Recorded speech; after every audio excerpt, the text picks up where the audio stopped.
In the beginning of the story, we see a man completely covered in blood, surrounded by dying men. He fiercely shouted that he doesn't care what people call him and that he will make sure that he is the one to kill his father. School begins. A fat bully is shouting at a student to tell him the lunch menu and calls him annoying. He is pissed and asks his companion to bring the loser to the store later. His intentions were to snatch all the money from him. But since he was from a poor family, his companion whether he would have any money on him. The fat bully replies that the poor families invest and spoil their children the most, and since his family income is up or low, he can rip him off of that money as well, and they all start laughing loudly. Suddenly a man walks up to them. The fat bully looks back, but to his surprise, he gets stabbed on his eye with a pen and falls onto the floor covered with blood.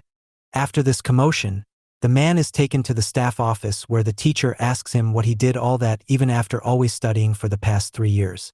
And since he was not even the victim of the bully, the teacher asks for the reason behind his actions. After being white for a willer, the man replies that they were simply being too loud.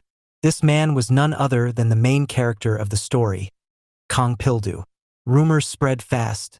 The students started to learn about the commotion Pildu created. He was soon given a nickname, Psychopath Kong Pildu. Pildu, however, was determined to not care what the others call him, and he will do whatever it requires for him to survive. Years pass by, he has successfully become a prosecutor.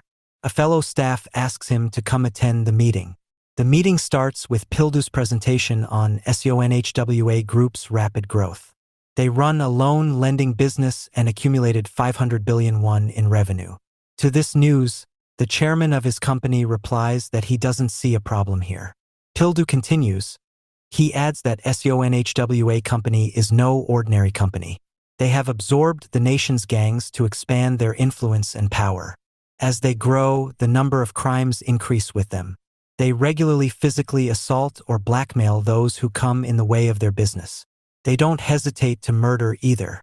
The reason they can stay safe even after committing these crimes is because the presidential candidate Kong Ildo is helping them out.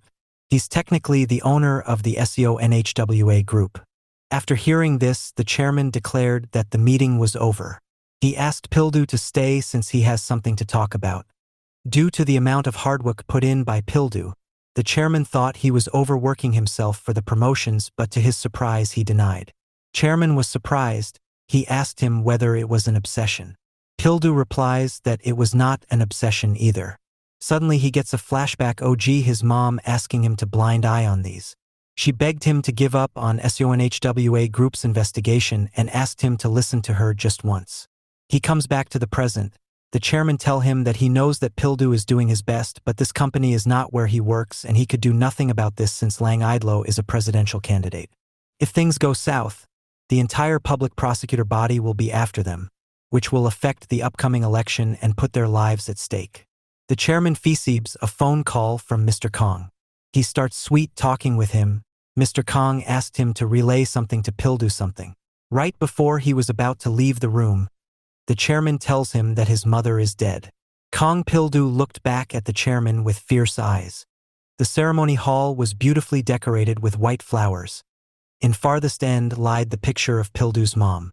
The other family members had not allowed visitors into the ceremony, which kept the ceremony completely empty until few men in black suits came over and started removing all the decorations since there weren't any visitors. One of them asks whether it was really alright to remove it right away since it hasn't even been 3 days. The man replies that the higher-ups don't care it. A man brings Pildu's mother's framed picture. The man ordered him to just throw it away and join others to remove the decorations. Once they were done and leaving, a man in black suit came in. He was none other than our Pildu. These men were not aware that he was her son and screamed at him since visitors we not allowed. Pildu shows a cold shoulder and tells them that he wanted to know how his mother died, but the higher-ups had already taken care of the situation. Therefore, he went to the hospital to check on the actual reports since they never lie. He spotted multiple stab marks on her mother's body, which means she was brutally unalived by a gang. He asks those men was all that even necessary? They made it sure that she couldn't even make a single sound while being brutally stabbed without any break. However, Pildu adds that she had swallowed something before she died. That way he realized who was really after her life. One of the man in black suit approached Pildu while warning him not to get in the way of their business. The man gets his finger broken by Pildu, and a kick straight to his chin. Seeing the man fall unconscious, another man rushed at him with a knife in hand, but Pildu knocks him out right away and makes it clear that he is not going to do this with the law anymore. From now on, he is doing it his way, and anyone who gets in his way will be killed. Soon after, the Pildu's brothers get to know that he beat up everybody at the funeral. The second son, Kongmu, says that it won't be good for the presidential election if things get out of hand. The third son agrees with what his brother had said and asks their father for a solution. Kong Ildo, their father, replies that it's sister different for his own child and ordered them to kill him. During the night time, 3 people were walking down a shady alley when they spot a person walk past them. They quickly remember that it was the psychopath, Kong Pildu, who stabbed a bully on their eye. Watching him go, a man stood still thinking of the past. During their school days, this man was bullied by the fat bully. They would frequently torture him if he didn't bring them the money they asked for. Even when the teacher spotted them, the fat bully made an excuse and got out of trouble and threatened him to bring him cash and called his blind mother a bitch. The bullied kid was in deep sorrow and was regretting his life. Then appeared Pildu, who asked him to move since he was throwing the trash out. The bullied kid lied down, almost taking his life when Pildu asked him to not do it and that he will take care of the bullies. Fast forward to the moment, Pildu stabbed the fat bully in the eye to avenge the poor bullied kid. The kid watched Pildu stab the bully, but he did not step up to clarify things to people because at that moment, he was very scared of him. The story is now back to the present. Pildu walks past a woman who had been waiting for his daughter to come back home. He proceeds to walk up the stairs and open the door to his house. He figures out something was off about the place and walks in the house. Suddenly, a man in black t-shirt charged at him with a knife from the darkness. However, Pildu manages to grab the knife before it pierced his stomach and beats the shit out of the man. He spots a man holding his knife at him. He asks him about the person who sent them to soakage him in a time like this. The guy replies that there's no point in learning who sent them since he will kill Pildu right away. Suddenly, we see the man fall on his knees covered up in blood with a blade stuck up his throat. Kong Pildu marches forward and finds a person sipping on alcohol on his dinner table. The man offered him alcohol and commented on him being a prosecutor even after effortlessly killing them. He thought that Pildu would be a bookworm, but now he has to ask for more money from the higher-ups. The doors to the washroom open. A young woman was lying down bruised all over. Pildu asked the man whether she was a part of the deal, to which the man replies that he brought her up from the floor down below. He wanted to frame Pildu for the possession of drugs and for exploiting young women from the neighboring houses. With a smirk on his face, the man says that this news will on the first page of the newspaper definitely. Pildu replies that nowadays that's not enough to make it to the front page. He would have to kill her parents as well to gain more attention. He points a terrifying glare at the man with the intent to kill.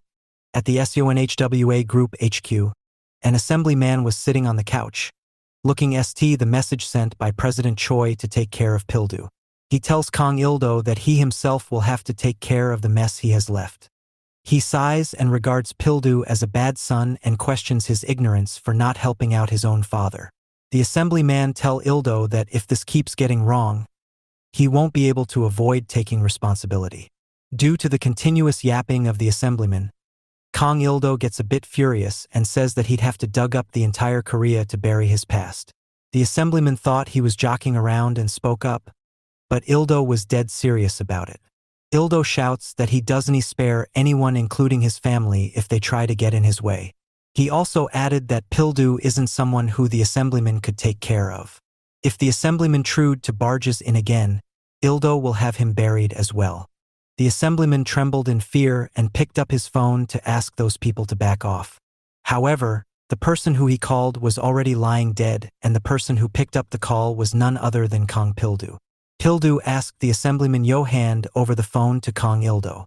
He receives the phone and announces that it's him on the call now.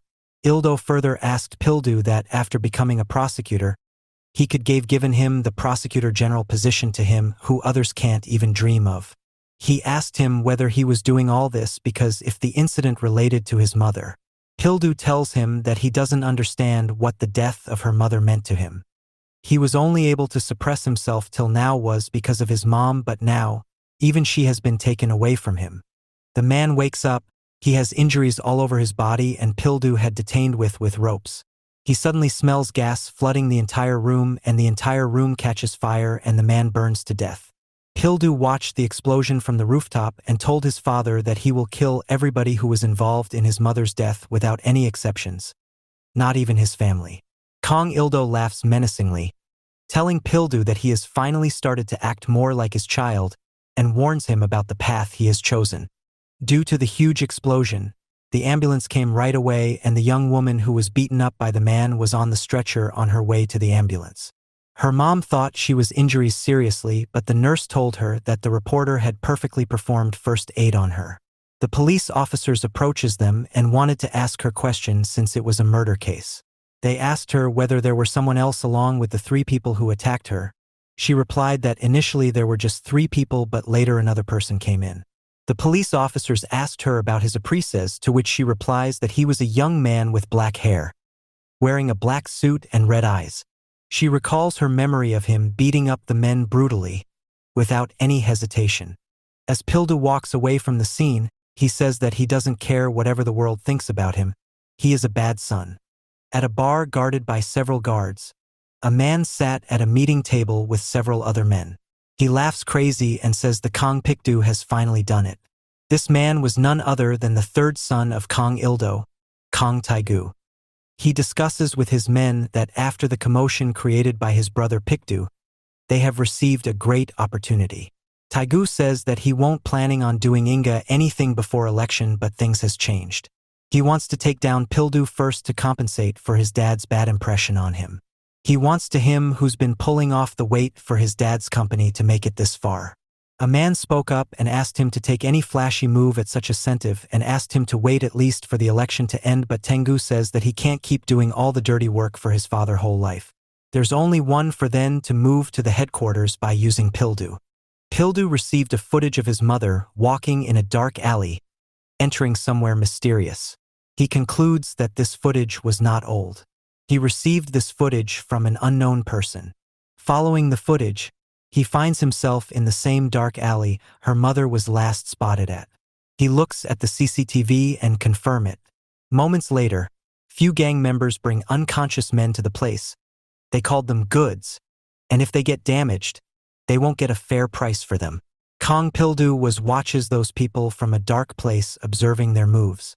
In the building, the gang members surrounded a man who was on his knees begging to be spared. One of the gang members tells him that no one forced him to come here and shows him a paper explaining him that if he failed to pay interest, they will pay with the principal with their organs. The man had marks all over his body. He says if all of those organs are taken at once, he'll basically die. Their conversation was interrupted by the lounge barks of the dog strapped behind them. One of the gang members approached it and started beating it until he couldn't bark anymore. The gang member walks back to the man and points his bat at him. He pleads for his life, but the gang member ignores him and almost swings the bat. A gang member asks for his whereabouts, to which Pildu tells them to pay no attention to him and keep doing whatever they were doing. The man asks Pikdu to get out of there and asks for his cooperation. The man with the baseball bat in his hands asks Pildu about what he want after. Pildu replies that he's only there to check the CCTV. Upon listening his reply, the gang members couldn't stop laughing. The man sarcastically tells Pildu that they gotta show him the CCTV, but it won't be free. He points at his eyes and asks Pildu to give him one of his eye.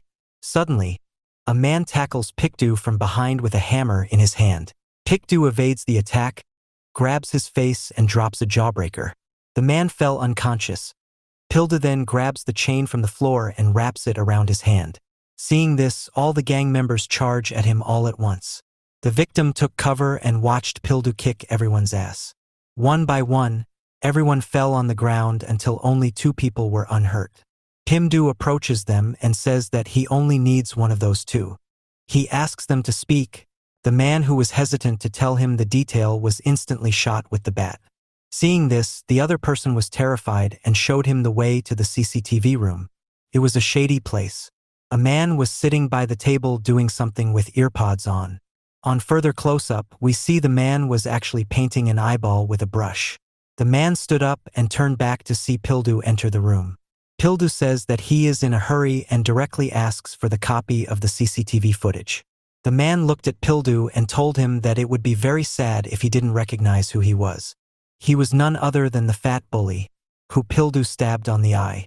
The man lets out a maniac smile and tells him that he made him into a one-eyed handicapped. The scene shifts to a past event where two men are in the middle of a transaction. As the buyer inspects the contents of the van, he notices that the amount of goods far exceeds what was requested. Another man tells him to ignore it, explaining that there had been an incident at the site. He mentions the supplier, someone affiliated with the Gangnam Gang, noting that the supplier's methods are unusual. He explains how the supplier initially barged in demanding an eye, adding that his way of operating is very different from other suppliers. The buyer nods, acknowledging that he has heard rumors about this supplier and his bizarre obsession with eyeballs. Pointing toward the bodies in the van, the other man remarks that these individuals had tried to oppose the supplier's methods and paid the ultimate price. He explains that the supplier not only killed them but also gouged out their eyeballs without using anesthesia. The aftermath left a mess that required 3 days to clean up. The buyer glances at the lifeless bodies and shakes his head, describing the supplier as a lunatic. He questions how long this madness will continue. The other man reveals that the supplier plans to end this soon. He explains that the supplier is confident the man who took one of his eyes back in high school, Kong Pildu, will eventually come looking for him. As if on cue, the scene shifts to the supplier smirking as Kong Pildu enters the room. The supplier greets Pildu with a sinister tone, claiming that he has been waiting for this moment for a long time. Kong Pildu, dismissing his taunts, demands the CCTV footage he came to retrieve. The supplier retaliates with cutting remarks, calling Pildu a selfish brute who will stop at nothing to get what he wants, earning himself the nickname Kong Pildu, the psychopath. Ignoring the provocations, Pildu coldly orders him to shut up and stop pretending to know him. Infuriated, the man shouts, asking if Pildu truly doesn't recognize him after ruining his life by blinding one of his eyes back in high school. Pildu denies any memory of the event, which only fuels the supplier's rage. Armed with a sharp, sinister tool designed for extracting eyeballs, the man lunges at Pildu in a frenzy. Pildu skillfully dodges the attacks, though one swipe leaves a shallow cut on his cheek. The supplier mocks him, claiming the tool is so sharp that its cuts are imperceptible. Pildu, undeterred, shrugs off his jacket and rolls up his sleeves, a gesture that further enrages his opponent. The supplier charges again, managing to drive the tool into Pildu's shoulder. Pildu, now bleeding, headbutts the man to loosen his grip and throws him across the room. Smirking, he taunts the supplier, claiming he finally remembers who he is from their school days. Enraged but fatigued, the supplier rises and attacks again, but Pildu counters with a series of precise blows, leaving the man staggering. Dropping the tool, the supplier grows weaker, while Pildu seizes the opportunity to approach the monitor he came for. Scrolling through the data, Pildu mutters that he will deal with the man later, as the footage takes priority. His expression darkens as he watches a recording of his mother begging the supplier for something. Turning to the man, Pildu demands an explanation for why his mother was groveling before him. In response, the supplier cuts all the power in the room. Darkness envelopes them, and the man dons night vision goggles to gain the upper hand. Suddenly, a sharp tool flies through the air, striking Pildu's shoulder once again.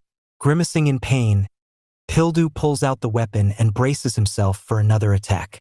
However, the supplier, savoring the moment, begins to divulge a secret about Pildu's mother. He claims she had come to him seeking goods and offered to pay any amount he desired. Producing a list, Pildu's mother had pleaded with the supplier to acquire the items for her. Although she offered a generous sum, the supplier had demanded something far more personal in return. The supplier grabs more tools and continues revealing the shocking details of Pildu's mother's request. He explains that she wanted a middle-aged woman with pale skin, long straight hair, and red eyes. Pildu, stunned, tries to process what he's hearing. Before he can react, the supplier throws a bunch of sharp tools at him, forcing Pildu to raise his arms to protect his face and chest. Laughing at Pildu's confusion, the supplier adds something even more disturbing. He says that Pildu's mother didn't just want someone who looked like that. She specifically asked for a dead woman. She wanted a corpse that could take her place instead. Hearing this, Pildu's frustration grows as he struggles to understand why his mother would make such a strange and desperate request. As the supplier keeps attacking Pildu, he mocks him, saying his confidence seems to have vanished after learning about his mother's request. With Pildu losing a lot of blood, the supplier taunts him to beg for mercy, suggesting it's not too late to save his life. When Pildu remains silent, the supplier escalates his provocation, claiming that Pildu's mother was very good at begging for mercy.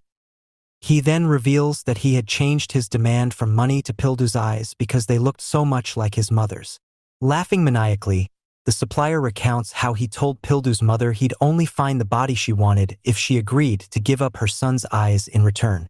Hearing this, Pildu's anger flares, but before he can act, the supplier lands another attack, worsening Pildu's injuries. Approaching Pildu, the supplier admits that Pildu's mother didn't agree to the deal and reveals that another man intervened.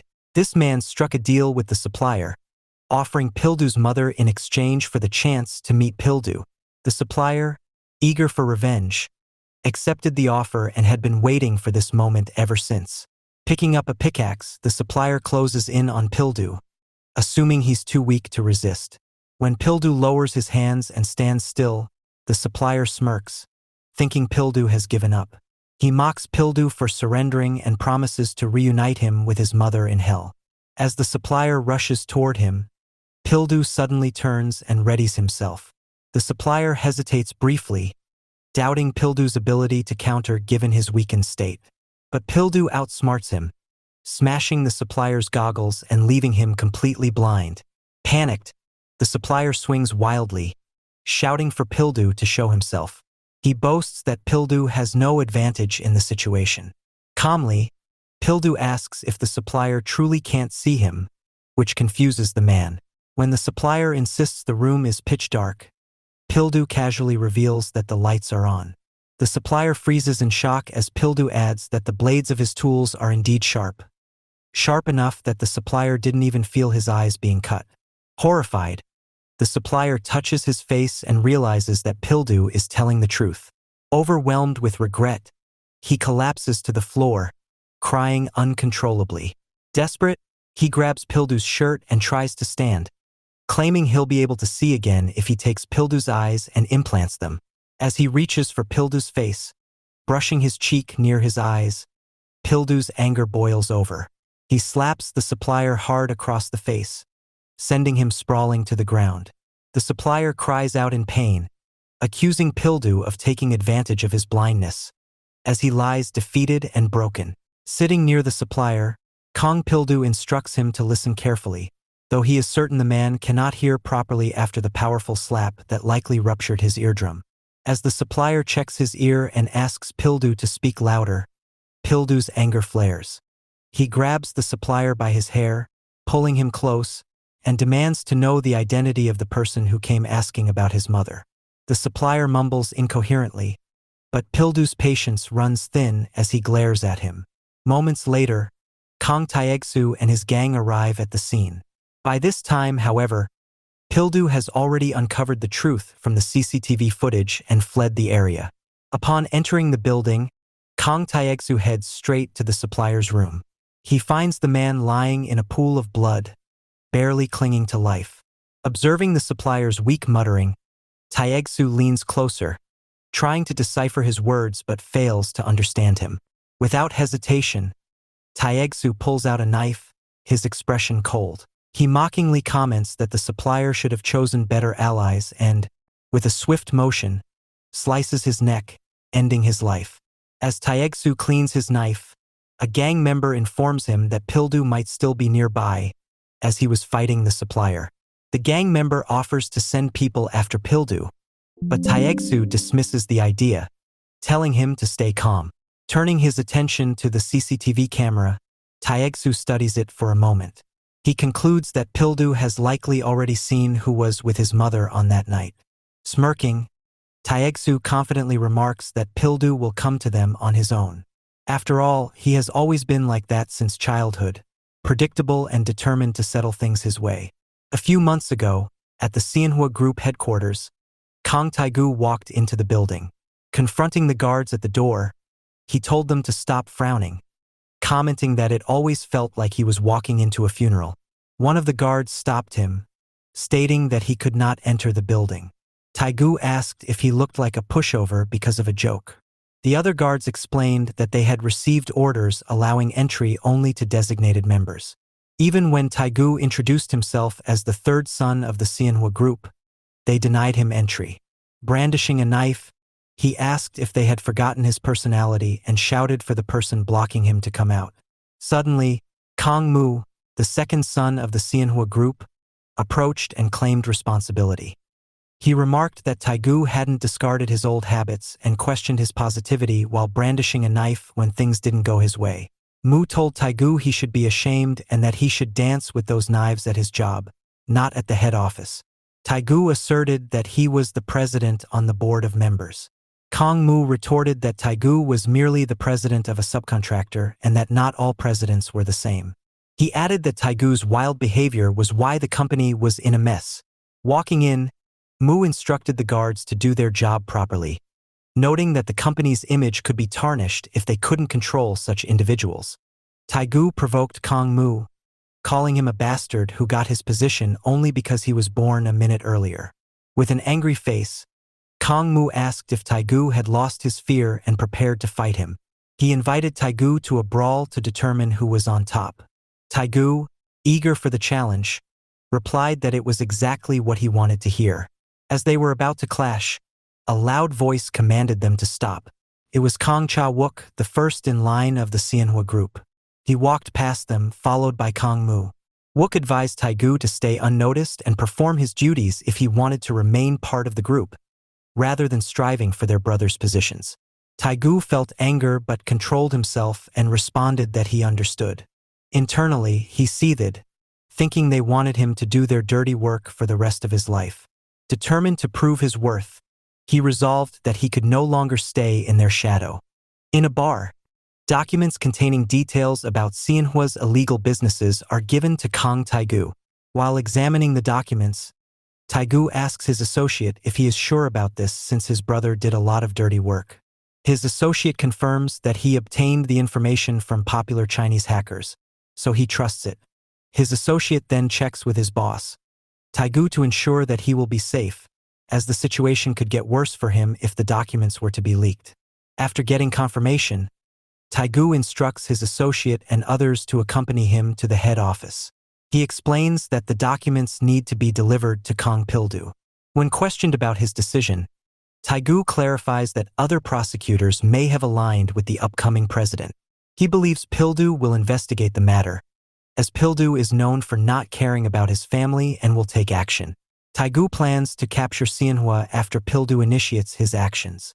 In the present day, Pildu sits on the side of the bed, consumed by thoughts of his recent fight with his former classmate and the hurtful comments he made about his mom. As he picks up his phone to make a call, he is deep in thought about the situation. Meanwhile, Kongmu walks out of the building towards his car and suddenly assaults the driver who is asleep at the wheel. As onlookers witness the scene, an individual attempts to intervene, but Kongmu strikes this person for trying to stop him. He asserts that the issue is related to the company and he is not his former high school friend now, and threatens Chung-sun, warning that if he doesn't work harder, there will be serious consequences for him and his underlings. As he receives a phone call and hears no voice on the other end, he responds rudely, demanding that the caller speak up and questioning their identity. He presumes that it's his younger brother, Kong Pildu, on the line. Pildu, while recollecting the person in the CCTV footage, realizes that it's none other than Kongmu. Kongmu guesses that Kong Pildu is blaming his mother's death on him. He says that even if he did, Pildu cannot manage to kill him, and asks him if he plans to take on the entirety of Xianhua alone. He ends the call by challenging Pildu to find him if he is confident. In the gym, the chains of the punching bag are moving vigorously. Kongmu is punching the bag so hard that the chains are broken, and blood is seen on the bag. Considering it an easy workout, he orders to get rid of the person and walks towards Chungsun asking about his assigned tasks. Chungsun replied that they were searching everywhere for it. Kongmu says that the brothers are trying to take up too much of the space he left for them. He expected Taigu's behavior but didn't expect Pildu to be involved too. While the guards are moving the bodies, he orders them to do it quickly since they cannot interfere with his father's election. He also asks Chungsun to keep an eye on Taigu and his surroundings as he is concerned about his silence. Chungsun thinks it would be risky if Taigu found out about the mole. Kongmu advises him to keep his distance and observe, emphasizing that he must tell him everything. He is tired of hearing Chungsun's apologies and asks him to look at his shoes, which have a drop of blood on them. He wanted to test his skill after a long time, provoking him to do it. He agrees to do it right away and proceeds to lick his shoes to clean them. Kongmu looks down on him and asks him to do better next time. At dawn, Chungsun emerges from the house, yawning because it's time for his shift. Kong Pildu arrives near the house in his car and notices that Chungsun, the team leader, is always with Kongmu. Pildu concludes that to see his brother, he must first deal with Chungsun, knowing that it won't be easy. After a while, Pildu walks towards Chungsun with a hammer. Chungsun responds to a radio message, saying he hasn't seen anything and instructs everyone to go home.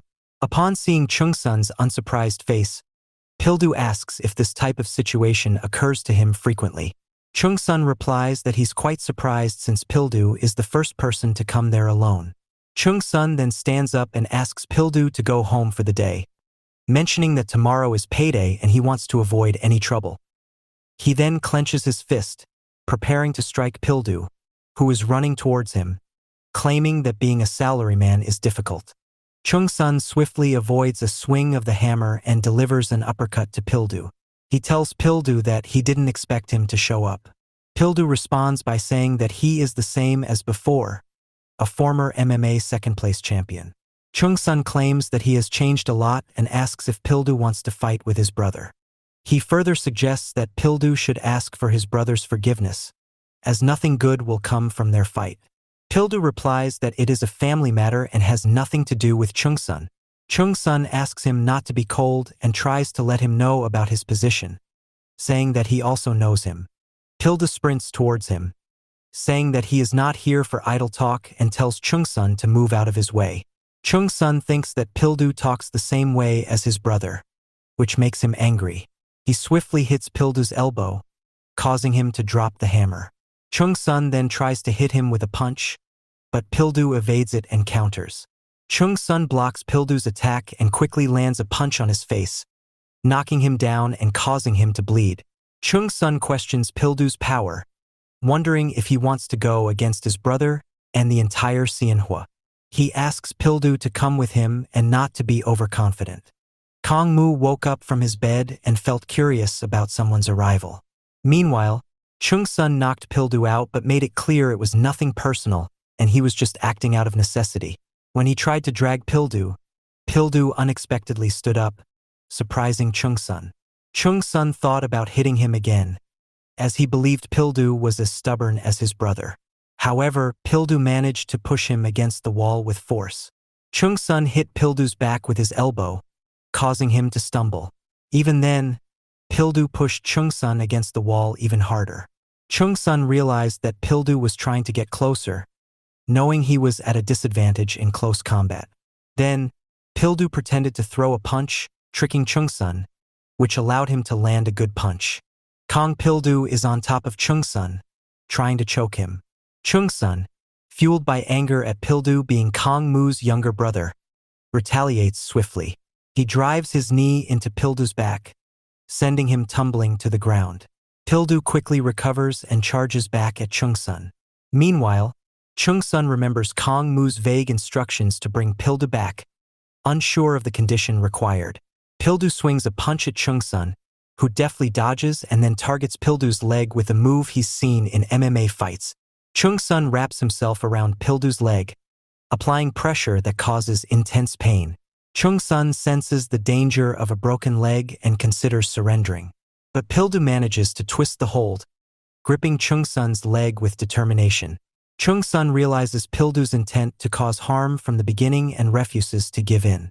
With a sharp crack, Pildu breaks Chung-sun's leg and calmly walks away towards the house. While enduring the pain of his leg, Chung-sun grimly asserts that Kongmu doesn't go easy on him simply because he's his little brother, hinting that their next clash won't follow previous patterns that they had. He dismisses any of his assumptions from everyone's perspective that Chung-sun's care for him revolves around money and other motives. Chung-sun denies them and reveals his lifelong inability to defeat Kongmu, admitting he never even had any illusions of his victory. Chung-sun elaborates on Kongmu's ruthless tactics, explaining that Kongmu's fights does not tend only to victories. They are about forcing his opponents to kneel or face brutal consequences, including death if they resist. He cautions Pildu to think of his choices wisely, stressing Kongmu's unwillingness to entertain losing battles. Chung-sun bluntly threatens Pildu that entering that door means certain his demise, claiming that his own desire for a running away to survive. Claiming that he has nowhere left to hide, Pildu presses the house's doorbell, alerting Kongmu inside. The door swings open to reveal Kong Pildu, his younger brother, bearing a face bruised by their violent encounter. Kong Pildu tries to throw a punch when the door opens, but stops short when he sees his sister-in-law. Chung-sun expects Pildu to leave after greeting his sister-in-law, but instead, Pildu punches him. Pildu asks where Kongmu is, ready to hear it even if it means he might die. Pildu keeps hurting Chung-sun by stepping on his broken leg, demanding he tell him or face death. Chung-sun says Kongmu is one of the presidents at Cianhua Group. His last advice to Pildu is to give up. Pildu sarcastically agrees and gives Chung-sun another choice. Either tell him where Kongmu is and possibly die, or refuse and face death right there. Kongmu emerges from his mansion, visibly annoyed from being disturbed during his sleep, and confronts the men who were caught by his guards, questioning how they knew his location, which was supposed to be confidential. One of them claims he was waiting in his car for a friend. Kongmu, looking at surveillance photos in his camera of him with another woman, scoffs at the excuse and asks if this man is the supposed friend. He disregards their explanations, striking the man's face with the camera, causing a gush of blood. A guard presents an ID card showing the man is from the Cianhua Group's business support department, under Kongmu's elder brother. Kongmu reflects on how his brother still distrusts him despite him fulfilling and complying with all of his demands. When the guard suggests handling the situation quietly, Kongmu insists they send the man back. The puzzled guard questions if they should investigate why he sneaked in. Kongmu strikes him for not following orders, after which they release the men. Kongmu interrogates team leader Choi, lighting a cigarette, about the security breach. The guard explains he was protecting the mansion. Kongmu instructs him to make a call and prepare a fighter to help him release stress before an upcoming event with his brother. Meanwhile, at Kongmu's house, Chung-sun lights his cigarette and insists he's clueless about the situation and that he is disliking to stay in one place for long in the recent times. With Mu increasing his bodyguard count, who were all well respected in the industry, Chung-sun argues with Pildu that going alone is like signing up for suicide. Pildu shrugs it off, but Chung-sun urges him to reconsider, citing Mu's sharp instincts and the potential consequences if things go in the other direction. After finishing his cigarette, Chung-sun mentions a place Mu frequents alone and decides to contact Pildu, asking him to wait until then since he doesn't know when he will go. Pildu, impatient, retorts that waiting wasn't part of his plan. Chung-sun picks up his ringing phone and informs someone he'll be coming, and tells them that he will prepare it soon, giving a meaningful glance to Pildu. Pildu arrives at an abandoned factory in his car. He confronts the driver and secretary before entering the factory. He recalls Chung-sun's words that there are many factories that the Cianhua Group owns, the number being close to 145. He claims that the outside world knows what happens inside. Kongmu knows about this very well and says, His driver and secretary will be outside. Chung-sun says that he'll get to know when he reaches the third storage room.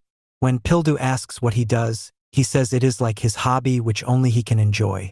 In a factory where no one watches, he plays a game while ignoring all rules. Pildu walks to the room and sees Kongmu.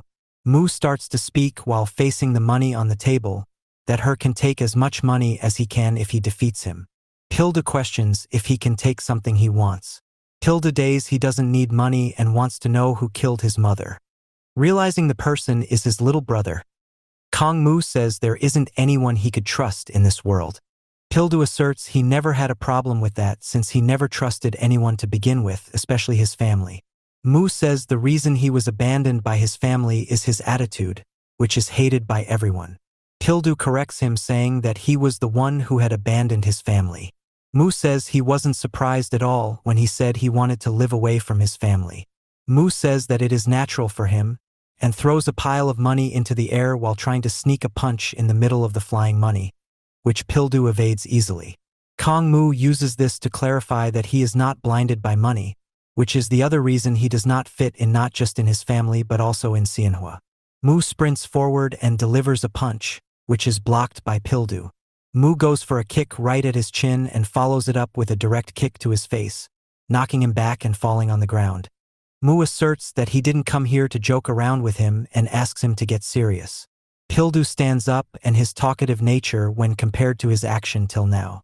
Mu charges towards Pildu and punches him, quickly landing another kick on him, making him vulnerable. Just as Kongmu is trying to hit him again, he evades it swiftly.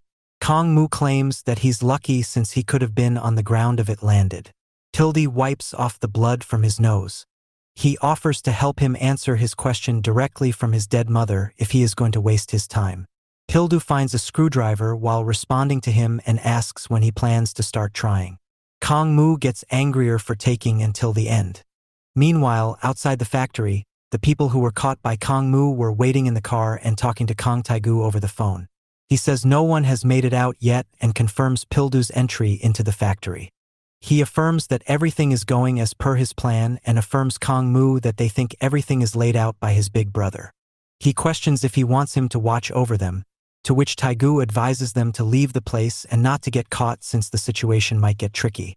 He commands them to go into hiding for some days, thinking of it as a vacation. Lighting a cigarette, Taigu thinks that the power of the universe is coming towards him. He thinks about how dumb Pildu is in going towards that factory at that time all alone. The guard beside Taigu asks him if it will be game over if the second eldest son catches him while they stay right there. When Taigu questions the person, he clarifies by taking Pildu's name. He claims that he is calling Pildu's name like a friend of his, so he apologizes. Knowing about Kongmu, he recalls the incident at the warehouse where Kongmu fought against the gangsters of Gangbuk all by himself. Finishing his sixth cigarette, Taigu claims to know about his craziness for fighting but acknowledges Pildu is the kind of person who will do anything to acquire what he desires and comments on him being a psycho. He assures that Pildu will certainly bring trouble. In the factory, Pildu tries to attack with a screwdriver, when Kongmu is near to him while delivering his punch. As Pildu is about to strike him with a screwdriver to his head, Kongmu stops him with his hand and says he expected this since he knows him too well. He follows up with a kick, sending Pildu backwards. He thought only Taigu would resort to using such kind of tools while catching the screwdriver. He confirms that Pildu is as dirty as Taigu and asks Pildu if he is some kind of a thug. Kongmu asks if that was the reason Pildu sent away his mother in that manner. When Pildu questions the reason, his mother reaches out to him for help. He says a person like him should have stayed at home, but complaining will not change anything. Kongmu sprints towards him while commanding him to focus since he has no time to spare when Pildu is looking at his surroundings. Pildu throws some sand onto his face, making it difficult to see. Pildu starts to land a barrage of punches on Kongmu, which he blocks with his hands. Kongmu asks if he wants to continue since he can take more hits, after recovering his vision. Pildu desperately tries to land a punch on Kongmu. Kongmu quickly evades his punch by a small gap and lands his punch on Pildu's face, knocking him back again. Kongmu offers him to forget this matter and about his mother's death and to work for his company. He claims he will forget about something like this if he gets his hands on some money. He asks Pildu to soften up so that they can assign him to work to do. Pildu replies he doesn't like getting tired of dirty work and claims to have seen the accounting papers, which he concluded that they have been getting lazy in dumping the disposable waste due to a shortage of funds, while he turns a valve near to him. He says it is illegal to pile it in a factory and dump it on a rainy day. He continues to act like a prosecutor and says that under the Water Control Act, he could face up to 7 years in prison or a fine of up to 70 million won. Kongmu claims that he is acting like a nerd and to get his hands off that since it's expensive. He turns the valve faster and says that the simplified version of his explanation would be to put the trash in the trash bin. The readings of the pressure gauges go up in value and smoke starts to leak from the pipes which are around them. Kongmu responds in fear that the smoke is toxic and Pildu advances towards him, delivering a hard punch. They begin to exchange blows in the smoke-filled area. Both of them try harder to knock down the other person. After a series of traded blows, when Mu punches him, Pildu grabs him by his shoulder and punches his face directly, resulting in both of them standing toe-to-toe. While gasping for air, both of them try to leave their final punch and they get knocked down by each other. When Kongmu tries to get up, he sees Pildu recovering from the fall and sprinting towards him with that screwdriver. He manages to get on top of Kongmu and proceeds to hurt him using the screwdriver, which Kongmu tries desperately to stop him. When he pierced his chest, Kongmu screamed at him to stop hurting him. Pildu screams at him asking for the name of who has killed his mother. After a while, the door opens. Pildu comes out of the room with blood on his hands and bruises on his face. Pildu exits the building, struggling with pain from the fight. Kongmu also follows him after some time and curses him, claiming that he won't be left alone after leaving him in this condition. After a while, Kongmu walks out with his bloodied hands, and a figure in the car at a distance watches him. Kongmu calls his guards on the phone and commands them to come immediately to his location, and also to gather everyone from the headquarters, commanding them to bring Kong Pildu to him, asking team leader Choi Chung-sun. When asked about the team leader, he shouts at them since Chung-sun is the one who told Pildu. Suddenly a person strikes Kongmu from the rear with a knife. It is none other than Taigu, who covers his mouth and calls Pildu an idiot since he couldn't take care of him, making him clean up his mess. When Kongmu struggles to talk, Taigu claims that he is still looking down on him, and he recites his plan that he has to die in Pildu's hands so that it goes according to his plan. When the secretary and driver come running, Taigu pierces him deeper into his wound again and hides the knife behind. When the guards question Taigu about his presence, he quickly shouts at them and says that neither of them saw Pildu who arrived here. He presses the knife wound on Mu and shouts at them for being close to him when his brother is dying. Continuing his act to save his brother, he curses Pildu and shouts at them for not calling an ambulance right away, threatening their lives if his brother doesn't get to live. Kong Mun, with a low voice, says no matter his struggle, he can never have the Xianhua group. He claims to have told everything to Pildu. Making a furious face, he shouts at them to help bring the ambulance here. He continues to act like a savior until they are out of sight. He asks him to worry about his life, not about him, and starts to choke him to death. He says he will follow up on his death with Pildu in no time. Meanwhile, in the house, Kong Cha-wook pours some medicinal wine into the cup of his father Kong Il-do, which is his favorite, and claims it took some time to prepare it for him. His father acknowledges that it is different by looking at its color and is unsure about its taste since he has only had cheap liquor since he entered the political scene. He claims he must repay Cha-wook for getting such precious liquor and questions him. Cha-wook responds he just wants to have a drink with his father. His father tells him to ask for his help like a man, and he will certainly help if it means helping his son. Cha-wook opens up that there has been noise in the management team, and they were trying to find fault with him for not having proper inner control. He asks him to attend the next general shareholders meeting and settle things. Just when he tries to acknowledge himself, his secretary interferes them by barging into the room unannounced and whispers something in the ears of Kong Il-do. He is followed by another person who informs something to Kong Cha-wook. His father lights up a cigarette and asks him to have this drink the next time since everyone is causing a fuss when the presidential election is near. Ildo claims everyone is making a fool of themselves instead of being helpful. Kong Cha-wook apologizes for not taking care of them beforehand. His father puts out the cigarette in the drink cup and stands up to leave. He asks his secretary not to leak this news to the public and advises Cha-wook to take care of his little siblings before handling a company. This angers Cha-wook. His father also advises him to get something the other person desires the most at that moment if he wants something desperate from someone instead of some liquor. After Kong Ildo leaves, Cha-wook drinks a cup of wine with the cigarette butt. He orders his men at the back to bring him what he desires at the moment. The doctors come out of the operation theater and inform the guards asking Taigu, who is present there, that the operation was a success and Kongmu is saved. Taigu gets furious after listening to this. He brings a get-well-soon present and talks to Chung-sun to be cheerful since this is not a funeral. When he asks about his presence, Taigu asks him about his leg. He lies to him saying that he fell down some stairs. He gives him the gift basket saying it is expensive and it's a waste to give it to Kongmu.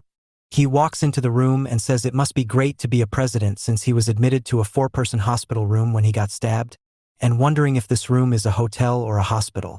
Taigu walks up to him and tells him to say something, and not to lie down. He wonders if he is listening to him or putting down a show just to hinder him. He feels like killing him and says it was a joke since his boys are around and he cannot do anything. He claims to visit him out of curiosity since he cannot understand why Pildu has left him alive, no matter how much he thinks about it. When he asks about their discussion back then, his heart rate rises, suddenly causing the doctors to arrive and check his condition. Taigu leaves the room, thinking that he doesn't want to talk about it. He thinks of finding it out himself from Pildu. He walks to his car and enters it, only to be surprised by seeing the first elder brother Cha-wook in his car. Taigu questions his presence here and says that he could have called him if he wanted to meet him.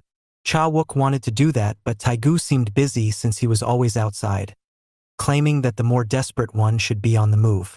Looking at the doctor's property reports in his hands, her claims that Kongmu won't be the same when he wakes up. Taigu agrees with him since he has lost much blood and he'd be at his funeral if he didn't find him. Tightening the paper, he claims that the person wanted to kill him, seeing as he assumed right for his lungs. He wonders that the person must be adept with knives since it was a single precise strike. Taigu bites his nail with fear.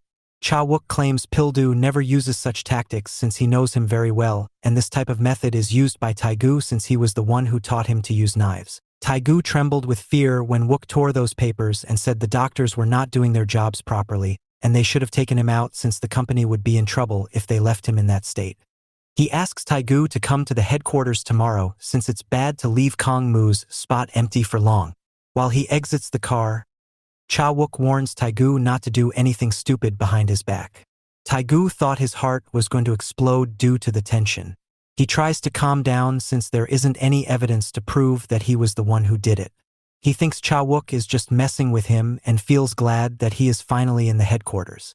He picks up his ringing phone and says that he is called at the right moment, and orders him to pack his stuff at his office since they are moving to the headquarters tomorrow. Suddenly a person shouts calling him and saying that Kong Pildu has come to his office and swept the whole office in search of something. He was about to say more. Pildu knocks him down. Pildu wonders why it was so hard to see him, and it makes sense since he is finally going to the headquarters. While stamping the guard's face, he says that his childhood dream had come true and wanted to send him a present to congratulate him. He looks at his phone to see a video of him stabbing Kongmu from the rear and reacts violently to it. Setting his reaction, Pildu jokes he is glad that he likes it. He gives him 2 offers, either to bring that present to the headquarters or if he wants to come and take it from him. Following this, we see Kong Taigu driving into the city, where he is supposed to meet up with his men. Upon arriving there though, he is pissed off seeing that there weren't enough men as he had hoped. His men excuse that this is because the call was made at the very last hour by Kong Taigu, and this was all they could gather in the given time. Kong Taigu is absolutely irate because of this, so he angrily tries to charge at the guys, but his rage blinds him and he ends up running into a post and falling down. He quickly gets back up and confronts the guy about why other members of the group didn't come. The guy says that it is because those guys went to a lower town to attend some club opening there. After all, Kong Taigu had told them that he had spent a fortune building those clubs. This angers Kong Taigu beyond control, and he ends up slicing the guy's mouth open with a knife. He yelled out and asked if it was really important for them to go visit club during such a tough time. After all, Kong Pildu was inside the karaoke bar, and they need to do something about it. So he orders everyone to come back as soon as possible. That being said, Kong Taigu realizes that he can't be waiting for everyone to come, but he is also afraid of messing up by going alone. After much thinking, Kong Taigu orders his first batch of men to pick up their weapons and go inside. The guys do as suggested and take baseball bats to go inside the karaoke bar. Meanwhile, the senior batch of the group also think of going in to help, but Kong Taigu tells them to wait, and that there was no need for the main squad to go inside with the juniors. After all, he thinks that just those guys would be enough to get the job done. Because there is only one way out, and that is the main entrance. So, he thinks that those guys going in and wearing Kong Pildu out would cause the guy to come out. And when he does come out, that will be their chance to pounce on him. The scene then changes to the headquarters, where we see a man entering the building to meet Cha Wook. The man is none other than Seo Nam Bong, the managing director of the Xianhua Group. Nam Bong asks Cha Wook if he called Kong Taigu to join the headquarters. Cha Wook confirms the speculation. He says that they can't really keep Kong Mu's position empty for too long, and as the tradition goes, the person next in line will inherit the vacant position. Cha Wook questions why Nam Bong is curious about that, asking Nam Bong if he wants that spot for himself. Nam Bong makes it clear that he can't even think of that, but he is a bit worried about the whole matter. After all, there is a reason why Cha Wook had kept Kong Taigu away from the headquarters for so long. He isn't the same person as Kong Mu, and is much harder to control. Cha Wook agrees with that. He says that if Kong Mu was an obedient dog, Kong Taigu is the mad dog without any control. He is the type of dog that needs to be leashed and controlled. Even then, Nam Bong feels that naming Kong Taigu the president will cause problems. Cha Wook tells Nam Bong that he needs to learn about how this business operates. He asks Nam Bong if he really thinks Cha Wook is making Kong Taigu the president because the spot is empty. If so, that is a no, because he wants to keep his enemies close. He wants to keep him close and monitor him, and who knows, Kong Taigu might actually change as a person when the power comes to his hand. He points out how Seo Nam Bong looks like an average salaryman while wearing a suit. This is contrary to his mouth and checkered past. So, he tells Nam Bong to just relax, as he will be the one handling the business with Kong Taigu. He just wants to see him from up close and judge if he has any qualities in him. Nam Bong questions if it is okay for Cha Wook to do this to take care of Kong Pildu, saying he can also take care of that matter if there is a need. Cha Wook, though, says that only they, the brothers, know how the other one is going to act. And they all know that the one troublesome brother of them has the entire lifeline of the Xianhua Group in his grasp. The scene subsequently shifts to inside the karaoke bar, where we can see that many of Kong Taigu's men are seen tired after a long and drawn-out fight. On the other side, we see that a lot of them have gone down, thanks to the prowess of Kong Pildu. The ones resting had enough and go straight towards Pildu with baseball bat in hand. The first one goes for a cross-batted swing at Pildu, but Pildu sidesteps and nails him with a perfect right hand, knocking him down. He almost wastes no time and goes after the second guy, taking him out with a properly timed left hook to the gut. This allowed for an opening, which was exploited by the third guy, who managed to land a thudding strike with a baseball bat to the shoulder and head region of Pildu. However, Pildu shakes it off and hits the guy with a wicked right hook, knocking him out. As everyone went down, only one guy remained to fight Pildu. Despite being tired and bleeding from his head, Pildu gave the guy the most frightening stare he had ever seen. The guy starts trembling from the glare alone, and without long, he ends up running away from the place. He makes his way out of the entrance, but upon noticing that Kong Pildu was behind him, the guy screamed and informed everyone of the situation. Pildu emerged from the entrance door, alerting everyone who had been waiting until now to pounce on him. They give him no time and go for the attack. The first attacker goes for the head, but Pildu dodges and catches him with a strong punch to the midsection. The next guy immediately followed up, but his attack hits nothing as Pildu had dodged, and subsequently knocked him out with a front kick to the face. This leaves Kong Taigu seething in anger, as he brings out his knife for the fight.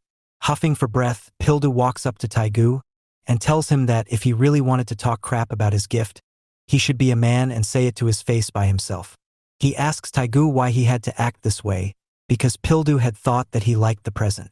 However, now it looks like Taigu is ready to cut his gut open, the same type of animosity he had with Kongmu. Pildu states that he understands that the Taigu doesn't want a little brother anymore and wants to move up the ladder. That being said, he wonders what will happen when everyone figures out Taigu's dirty little secret. This was seemingly the final straw for Taigu, who could not handle it anymore, and he started swinging his knife. Kong Pildu immediately switches to defensive move, as Kong Taigu charges with the knife. Taigu manages to connect with a few of his slices, but he only manages to cut up Pildu's suit. As he kept slicing at him, Pildu finally manages to stop his swinging arm to potentially start a comeback. But Taigu is simply too skilled. He switches the knife from the right to his left and tries to cut Pildu with it. Pildu mostly manages to survive, and Kong Taigu goes full berserk on him. As he was doing that, Taigu had realized that this was not the same Kong Pildu from the past. He is worse now, so Taigu can definitely cut him up now. He then goes for a strong attack with the knife and even manages to connect with it. After this, Kong Taigu mocks Pildu for being too slow now. He just was not the same feared entity of the past. This made Taigu laugh as he points out how Kong Pildu was wearing a stab protection vest, which had saved him from his knife attacks for now. This made him wonder if his fearless little brother had finally learned what it meant to be afraid. He talks about how Pildu, for a second, made Taigu think that he was the old Pildu of the past, but that simply isn't the case. He is not the same guy, and it bothers Kong Taigu that everyone who is around him tries to act like they are tough, when they are not. He states that everyone will be singing a different song if they get touched by his knife. So, Taigu gets ready to finish the deal once and for all. He charges at Pildu with his knife, asking him just why did he have to show up out of nowhere, and why did it have to be during his time. Kong Pildu sees him coming, and finally clenches his fist to fight back. Taigu makes a wild swing with the knife, but Pildu manages to avoid the blow. He then loads up and hits a high kick to Taigu's hand, making his knife fly out in the air. Without hesitation, Pildu follows it up with a thunderous overhand right punch to the face, and a follow-up left hook to the gut. He finishes off the brilliant combo with a shattering right uppercut to Taigu's jaw, staggering him. However, Taigu has brilliant spatial awareness, so he manages to catch his knife and points it straight at Kong Pildu's throat. Taigu says he will be finishing off Pildu right now, but hesitates a bit, as he wondered if this will even do him any good, as it will only be favorable to Cha Wook and company. That being said, he also considers the possibility of Pildu joining up with Cha Wook and exposing Kong Taigu's secret, so he decides to might as well finish off Pildu in that place. Kong Pildu, with a cold demeanor, asks Taigu if he really thinks that taking out Pildu will secure him a spot in the upper echelon in the family. He tells Taigu to not fool himself, as he will be lucky to even secure Kong Mu's spot for him. This confuses Kong Taigu, as Pildu elaborates how Taigu should know that even if he gets a lofty new position, Taigu will still be treated like crap.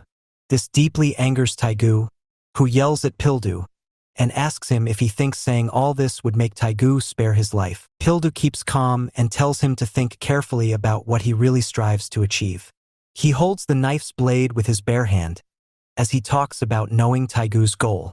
All he wants is to take over the entire family, and Pildu will help him in doing that. He will make sure Taigu has the entire Xianhua group for himself. After all, Taigu would require someone like Pildu, who can stir up a storm against the organization for him. He swiftly lowers the knife while saying all this. Taigu eventually lets go of the thought of wanting to take him out, as he realizes that Pildu has everything figured out by now. As Pildu starts walking off, Taigu tells him to stop. He asks him just what does he want for himself, and why is he helping Taigu for this. Pildu tells him that what he wants is simple. He just wants to know about the culprit behind their mother's passing. Frustrated, Kong Taigu states that he has already looked into it, and that he is sure that it was the doing of Kongmu. He asks Pildu if Kongmu didn't tell Pildu about it with his own mouth. Pildu informs him that it was not the doing of Kongmu. Pildu subsequently puts forward his side of the deal. He wants Kong Taigu to go inside the lion's den himself and figure out who was involved behind their mother's passing. This is when we get a flashback of when Kong Pildu attacked Kongmu. He was stabbing him with a screwdriver, and Kongmu ended up conceding the fight. He also agreed to tell Pildu about everything. He told Kong Pildu that it wasn't his doing, and that he did not go there to take their mother's life. Pildu does not want to beat around the bush, and asks him why he had gone there if he did not want to take her life. Kongmu tells Pildu that he might not care, but the inside of the Xianhua group's hierarchy is messed up. This had all begun when their father got into politics, and ended up drawing a lot of ire. The small problems were easily handled by Kongmu and Cha Wook, but the main problem was caused by the shareholders. They wanted to take over the company. The combined shares held by the brothers and other executives simply were not enough to pay off the shareholders and the loyalists of their father from the merger. Their father is the one who built this company, but it was the sons who took it to the next level, so they could not just leave it. The shareholders also knew about it, so they started doing everything they could to get the majority. Both sides worked hard, but it eventually came down to the decisive remaining the shares, which were held by their mother. So, someone took her life to take over her shares and take over the entire company in the process. So, Kong Pildu tells his brother, Kong Taigu, who was going to the headquarters for the first time, that he wants him to dive deep and figure out the culprit behind the passing of their mother and inform him. Once he learns of that, he will take care of the rest, make sure the perpetrator ends up in the grave. Following this, we see Kong Taigu enter the Xianhua group headquarters. There, he arrives in his room, where he sees that his desk still has Kongmu's name tag. This pisses him off and he ends up throwing away the tag in anger. He states how he had expected the staff at the headquarters to be more competent, but they turn out to be just as bad as the normal staff. He tells his guys who were doing the cleanup to become more sharp from now on, as the work will demand it. Taigu then goes to look down on the street from the building's window. He understands why people strive to get on the top, because the view from down below makes everyone else look like ants. He feels like this is what everyone should strive for, and that this is what makes being alive worth it. That being said, he also feels dizzy from looking down from so high up. It makes his head heavier. Seeing this, his men ask him if he needs some medication. However, they fail to address him by his new post of executive director, which pisses off Taigu. They quickly correct themselves and start calling him executive director. Taigu then tells his men that they don't look like they deserve to be there. They look like they're small-time workers from somewhere else. So, he tells them to upgrade their look and gives them $750 to get new suits. The guys thank him for this, and Taigu tells them to leave after that. After they leave, Taigu states how it is because of guys like them that it took him so long to get to the top. So, he tells his assistant to train them well. Following this, Kong Taigu asks his assistant if he looked into the thing he wanted him to do. The assistant says that he did, and brings out the documents supporting the research. Kong Taigu doesn't like the fact that the documents are on paper, and he would have preferred having it on something digital like a tablet. However, the assistant says that it is because they need to keep the information secure. Anyway, Kong Taigu checks the information to find a few guys who are marked as suspicious. The guy explains that they'll get to know more about them as time passes. Taigu asks him why these marked guys are supposed to be suspicious.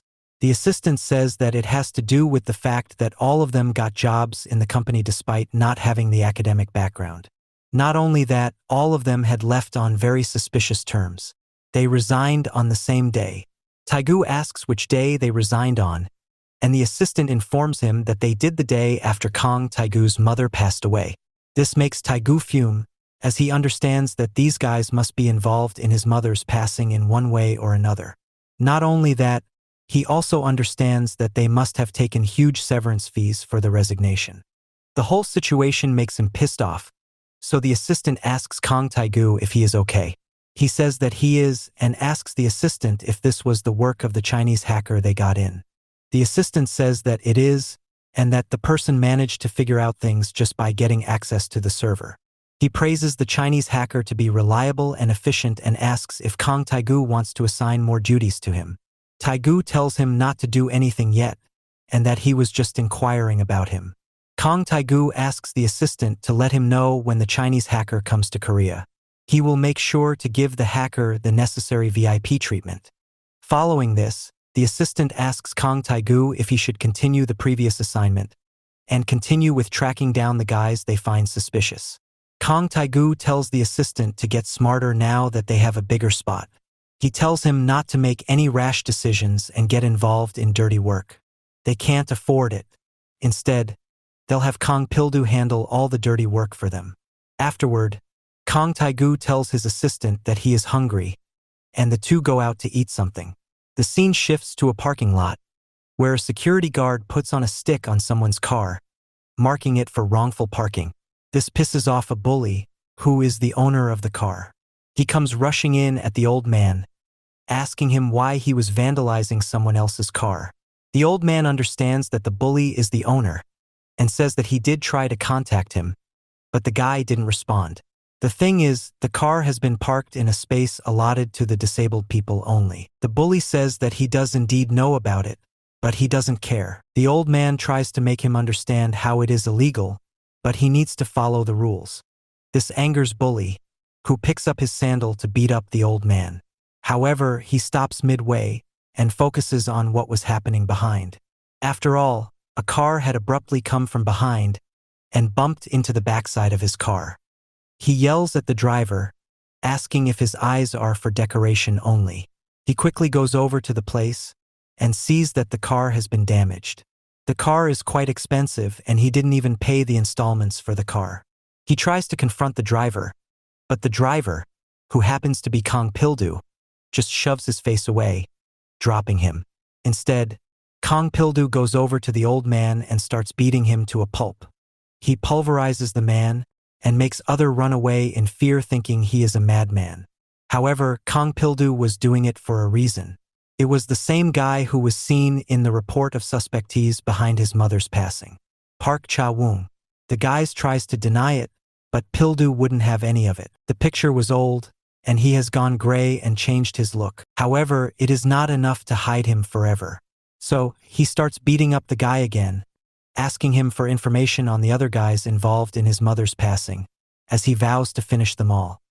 Following this, we see a flashback where Park Cha-woong was still a regular at Cianhua Group's subsidiary, Cianhua Cleans.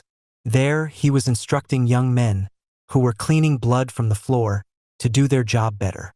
He mentions how the young ones don't put their backs into it, and how none of them were going home before getting the job done. As he was doing so, he made his way to the head cleaner, who greeted Park Cha-woong. They both talked about the situation with the younger guys, and how they're clumsy. The head cleaner says that these young guys are the type of kids who spill food on the table, so they're no good at the work, while Park Cha-woong suggests the head cleaner to train them better. After some chit-chat, Park Cha-woong asks the guy about the good stuff and where they could be found. The head cleaner was shocked to know that the old man was still into these sort of things, and told him that he was going to hell for being like that. However, Park Cha-woong didn't care, as he thought they were already in hell on earth. Following this, Cha-woong goes to the site where the lifeless bodies of the Cianhua Group's enemies were being taken care of. A few guys picked up the lifeless bodies and put them in a car. The plan was to incinerate these bodies at a local funeral home, erasing proof. However, Park Cha-woong had other things in mind. Once everyone goes away, he goes over to the car and looks at the body. There, he sees the wounds and realizes why there was so much blood to begin with. However, he didn't really care, as he was there to steal valuable assets from the lifeless bodies. He found a gold ring on one of the guys and takes it. He does this because his salary alone wouldn't be enough to pay for the debt he has accumulated while gambling. He finds other valuable things on the lifeless ones, as they were rich. Suddenly, he starts feeling something behind him, and then the story moves back to the current time, where Pildu slaps him to get him back to his senses. Pildu was being clear he wanted Park Cha-woong to speak up. However, Park Cha-woong feigned ignorance and asked why the guy was doing this to him. He made it clear that he didn't have money, as he spent them paying back the debts, and that Pildu should do something productive instead of scamming old men for money. Pildu had enough of his blabbering, so he took some duct tape and closes his mouth off and slaps him like crazy. He then tells Cha-woong to nod his head to answer. However, Cha-woong decides against answering. Pildu understood that Cha Wung wouldn't want to talk normally, so he had something up his sleeve to make him cooperate. Pildu picks up a wooden stick and smashes it against his knee to break it in two halves. As a result, a pointy sharp end was created on the stick, which Pildu uses to stab right into Cha Wung's thighs. Cha Wung screams out in agony, but his taped mouth suppresses his sound. Cha Wung starts bleeding profusely from the blow, so Pildu lets him know that if he continues bleeding out at this rate, he will soon lose his life. So, Pildu takes a chair for himself and sits down in front of Cha Wung. He tells Cha Wung that this is his last chance to speak up here, or lose his life. He says that nobody like Cha Wung couldn't have organized such a big assassination by himself, so there must have surely been people who told him to do this. So, he shows him the list of people who had quit the Xianhua job the same day as him, and asks him if someone from there is the mastermind. Cha Wung takes a good look at it, but his blurred vision doesn't help. Despite this, he sees the glimpse of a man which reminds him of that day again. After he was caught stealing from the lifeless bodies, the Xianhua people kicked and stomped on Cha Wung, beating the living crap out of him. Just then, a higher figure arrived and told everyone that it was enough. The man subsequently came towards Cha Wung while saying that he expected better from Cha Wung, as he has been a long-time worker of theirs. After all, he should already know about what happens to people who mess with the company's good. Cha Wung apologizes a lot and tells the man that he had only done this because he was under pressure from his creditors, so he opted to steal from here. The guy states that Cha Wung just has very bad fortune because if he didn't steal from here, his creditors would take his life for not returning the money, and now that he got caught here, they'll be the ones taking his life. However, the guy goes ahead and says that he doesn't blame Cha Wung for this, because if his life was in danger, he would have opted to steal as well. He then drops the gold watch which Cha Wung had stolen. The guy states that even if Cha Wung were to auction off 10 of these watches, he wouldn't have enough money to pay back his creditors. So this was all for nothing. However, he goes on to offer him a gig which will help him get rid of his issues. He elaborates about it by saying that they need to take care of this work outside of the usual work they do for the company. This sounded fishy to Cha Wung, who questions just what they could be doing outside of the company's watch. This angers the guy who slapped him across the face. In real time, Pildu also slapped Cha Wung across the face and asked him to focus on the matter. He tells him that if he keeps bleeding like this, he wouldn't even be able to nod to answer. He shows Cha Wung the list of people again, and tells him that it has to be someone from this list. He asks him if the guy is present there. Cha Wung eventually gives in and nods to let Pildu know that he is right.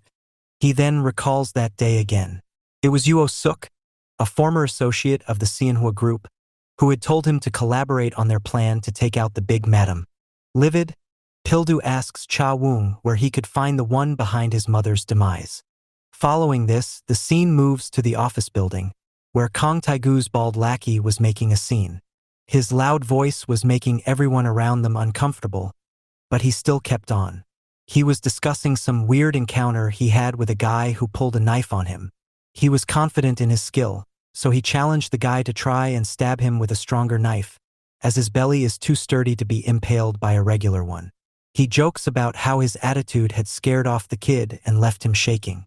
The other lackeys listened to him and enjoyed the story, because the baldy was just being his crazy self as always. Just then, the baldy was pulled from the back by a guy who wanted to see if he really is as tough as he says. The one who pulled him was Seo Nam Bong, and he wasted no time in punching him in the belly and taking him down. This angered the others, who went straight ahead to confront him. But Nam Bong makes easy work of them. He punches the first guy straight in the face, and then shows fluid footwork to pivot and land a massive head kick to knock out the other. Just like that, he managed to knock out everyone there. The baldy tries to crawl his way up while asking Nam Bong if he has any idea who he is messing with.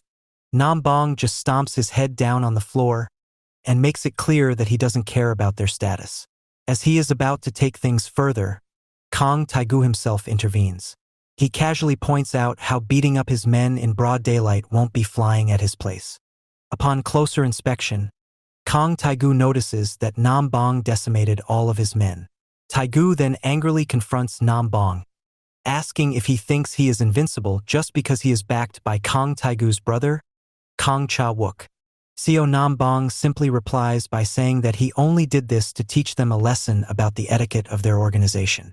The lobby of the building is always considered to be a mute zone, yet they were making a scene, so he just had to do it. This wasn't a justified reason for Taigu, who thinks that some chatter in the lobby shouldn't warrant such a beating. He points out how such rogue behavior is the prime reason behind the general public calling them gangsters. After all, a little fun at work is allowed everywhere. Other workplaces also allow the workers to take naps. He points out the Silicon Valley in LA to be a great example of that.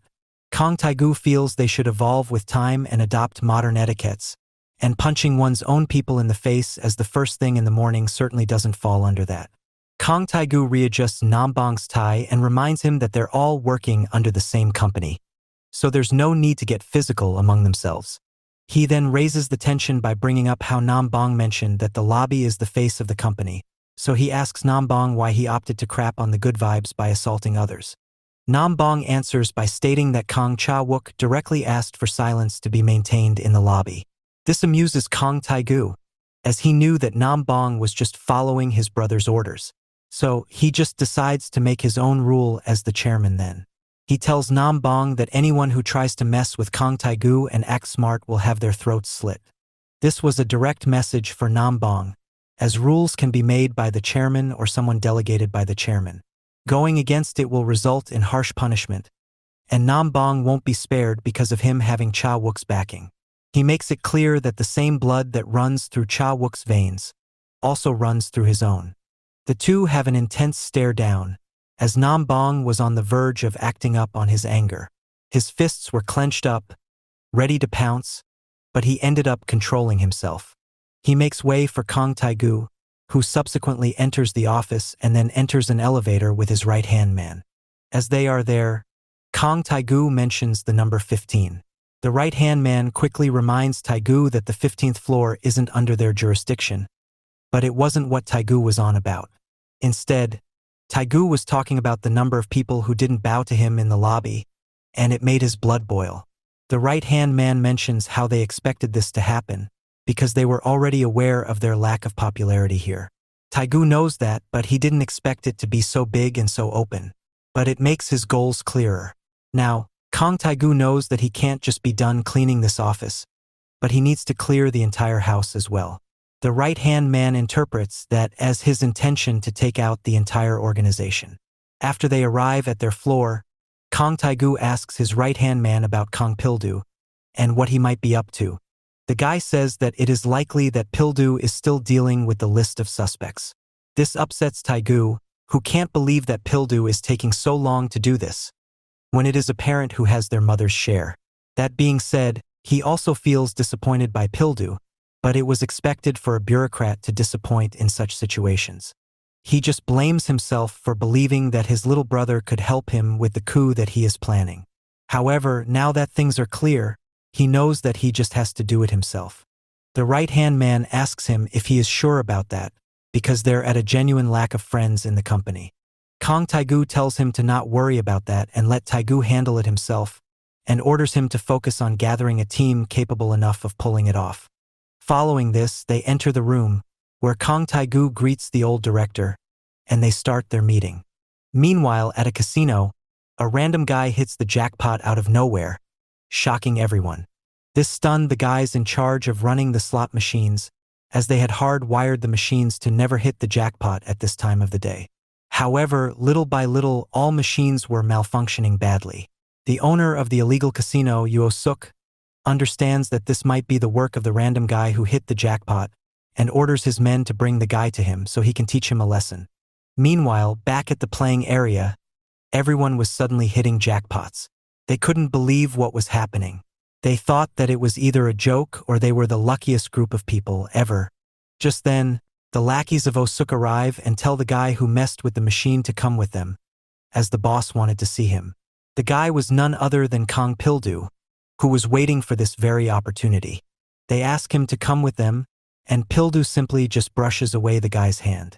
This makes the guy question Pildu's intention. He asks him if he intends to fight them. Pildu clears out that he doesn't intend to fight them, and tells them to just take him to their boss, agreeing to cooperate with them. The guys then escort Pildu out of the playing area to the secret room, where one of them assures Pildu that there is nothing to worry about. They will just carry out a check on him. The guy also warns Pildu that the alley they were in was the only way out of the place, so if he tried to run away, he would be in danger. However, Pildu actually likes the sound of that. Following this, they take him inside, where the guy in charge of investigating Pildu says that Kong Pildu doesn't really look like the kind of guy who would be hooked on slot machines. That being said, he did hit 3 jackpots in a row, so he instructs the lackey to check on Pildu. The lackey pats him down and tells the investigator that Pildu is clean. But the investigator isn't satisfied. He asks the lackey to check Pildu's pockets because he saw him fiddling with his pocket. The guy checks on Pildu's suit pocket and reports back to the investigator that there isn't anything. The investigator tells him to check his pant pockets. The lackey gets irritated by this because he is always forced to do these lowly jobs. Regardless, he asks Pildu to open up and lowers down near his pants to check his pockets. As he was checking there, he ends up touching Pildu's crotch. This amuses the guy, who says that he thought of Pildu as a straight-laced guy, but he is actually packing quite heat down there, and asks Pildu who the lucky lady is. He then tells the investigator that Pildu's crotch had surprised him. The investigator tells him to calm down with the touching, or else Pildu might get the wrong idea. But the guy was feeling adventurous, so he says that he might just take it a step further. This is when others notice that Pildu was pulling something out. However, the lackey was unsuspecting and thought Pildu was pulling it out to get some action. Instead, Pildu had pulled out a weapon, which he then uses to smash the guy's head. Meanwhile, at the control center, noise from the investigation room could be heard. Hearing those, Yuo Suk asked what was the racket about. The guys weren't sure what it was, but the person in charge of monitoring the security cameras lets Oh-suk know that there is an issue going on. Oh-suk goes over to see the issue, and gets to see that all of his men had already been wiped out by the guy they were investigating. This angered Oh-suk, who wondered who the guy was, and what his intentions were. Soon though, Oh-suk recognizes the guy on screen, and immediately starts panicking. He asks all of the men inside to stay firm, as he hurriedly dials up one of his former allies. Oh-suk tells the guy about the situation in hand. The guy didn't want to hear it because they were no longer partners, but Oh-suk told him that the guy, whose mother they took the life of, had sniffed him out and is out for vengeance. Hearing this, the guy on the phone gets mad and tells Oh-suk to finish off Kong Pildu right then and there and not let Kong Pildu get wind of him. He says that if Oh-suk fails to do so, both Oh-suk and his family will have to pay the price for it. Oh-suk hangs up and gets mad at what was happening. The guy he called was still bossing him around as if he was still his lackey. Oh-suk regrets doing this job in the first place and wishes he had never done it. But now that there was nothing to be done, he brings out his brass knuckles and prepares to finish off Pildu. He then asks his men to open the door and let him confront Pildu. Meanwhile, at the Xianhua Company building, Kong Taigu arrives for the special board meeting. Once there, he doesn't hesitate to take the chair of the chairman. This obviously draws out long faces from all the board members, who do not approve of it. Kong Taigu feigns ignorance and asks everyone what the problem was. This is when the board members speak up about it. They didn't like the fact that he was sitting on that chair. Kong Taigu mentions that he is a new guy at the company, so he isn't quite accustomed to all the rules. He asks if that chair is reserved for someone special. They tell him that the chair belongs to the chairman only. This is when the executive from earlier, Mr. Jang, speaks up and tells everyone to not argue about a chair. After all, it is just a chair and nothing more. Moreover, they should also consider just how long they keep the chair unoccupied, because it has been a while. He also mentions that there must be a reason why Kong Taigu invited them here for a board meeting, and asks them just what it is about. Kong Taigu praises Mr. Jang for his observation and experience. He then goes on to tell everyone that he has invited the people here to discuss the future of the company. This offends all the other board members though, as they think that making a decision here will definitely tick of Cha-wook. After all, this is like a declaration of war against him. Kong Taigu immediately calls out this behavior from the board members. He thinks that a company that has been built by years of hard work from the board members shouldn't be scared of what Cha-wook has to say.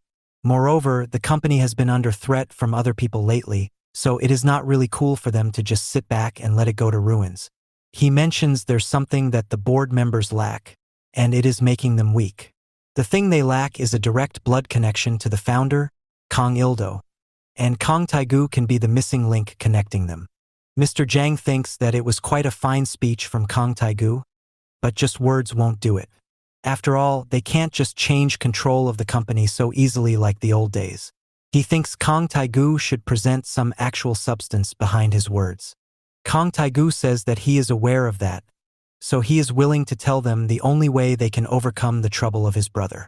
The solution to the problem, according to Taigu, lies in the shares that were left over by his mother, who passed away.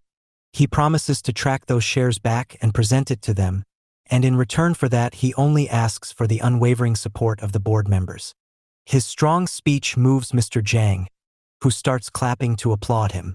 Others were left confused by this, but Mr. Zhang suggests that if Kong Taigu is willing to give them the wings needed to fly, the least they can do is support him in return.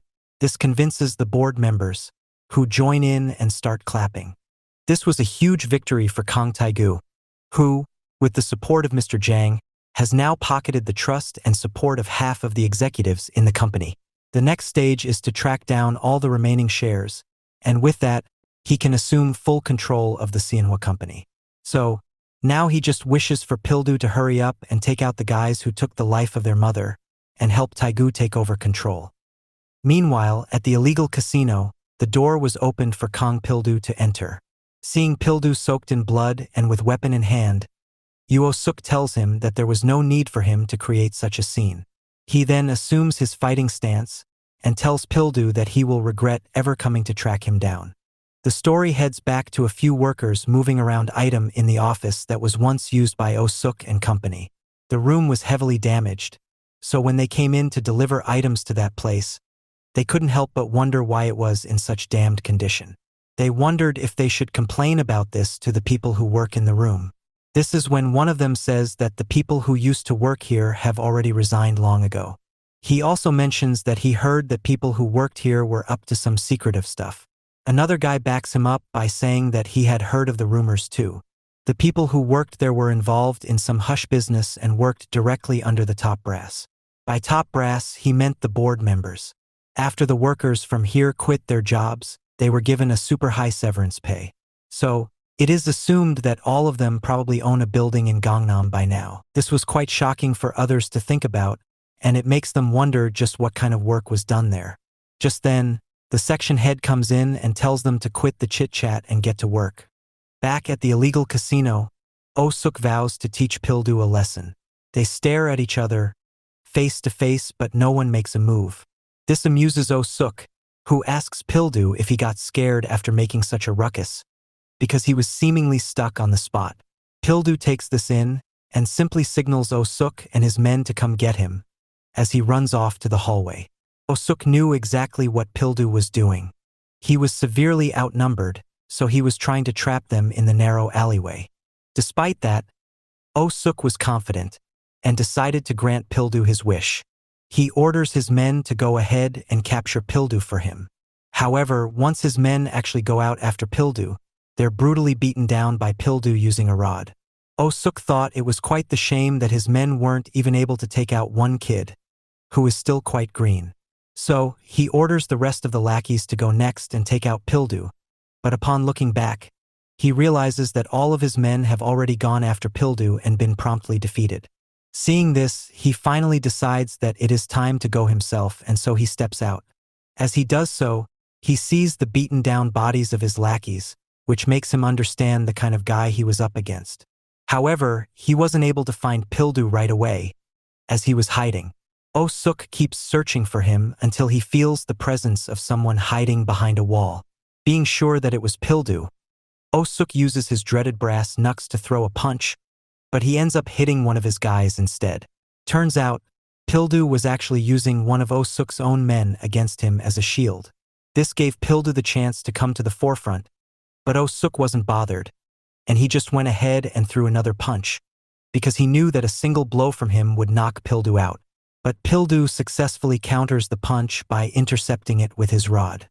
The impact of the punch sends Pildu skidding back a few steps and his rod was sent flying, now left with visible dents. Pildu was shaken up by this, but Oh-suk wastes no time to throw a punch again. The punch seemingly hits the mark, but Pildu still wasn't down. This shocks Oh-suk, but he comes to understand that Pildu must have dodged the punch by chance. So, Oh-suk just decides to flow with the momentum and use his other hand to aim for Pildu's jaw.